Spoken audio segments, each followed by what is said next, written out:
ইমান ৰ'দত আমি আটাইকেইজন এতিয়া বিয়ালৈ ওলাইছোঁ দেই। একদম ওপৰফালে চাওকচোন, ৰ'দটো ইমান জোৰকৈ দিছে। আৰু এইফালে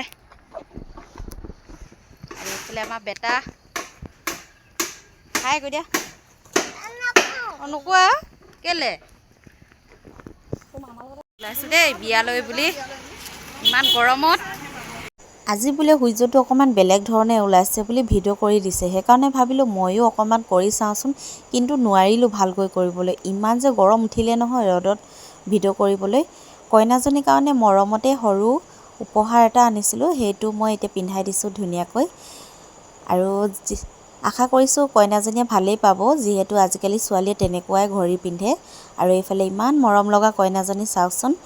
আমাৰ নিয়মত আকৌ এনেকৈ কলীয়া ৰিহাৰ লগত মুগা বা পাটৰ পিন্ধাই ভকতৰ ওচৰলৈ সেৱা কৰাবলৈ নিব লাগে। এয়া সজাই মেলি থৈ দিছে, পিছত বাৰু মেকআপ আৰ্টিষ্টে ধুনীয়াকৈ সজাই দিব, কিন্তু এইটো আমাৰ নিয়ম হয়।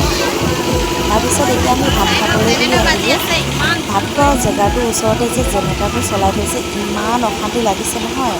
আৰু এইফালে আমাক থালিত দি মেলি গ'ল, তাৰপিছত এফালৰ পৰা ভাত দি আহিছে। ইমান গৰমত বহি থাকিব লগা হৈছে। এইফালে অকণমান দেখাই দিছোঁ। আৰু আমাৰ থালি সম্পূৰ্ণ হৈ গ'ল। এইফালে কেইবাখনো চব্জি আছে, লগত খাচী মাংস আৰু চালাড। এইফালে কইনাৰ আইতাক আৰু ভনীয়েকে পূৰা নাচি আছে দেই, আৰু মোকো মাতিছে নাচিবলৈ।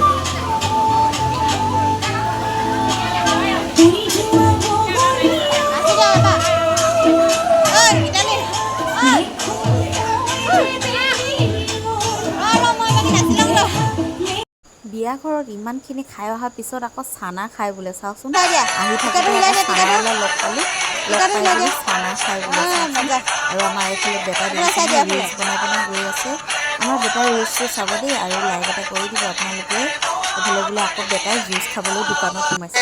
কি যে কৰিম নহয় ইহঁতৰ লগত। আহি পেলাই আকৌ বেটাই কি কৰিছে চাওকচোন।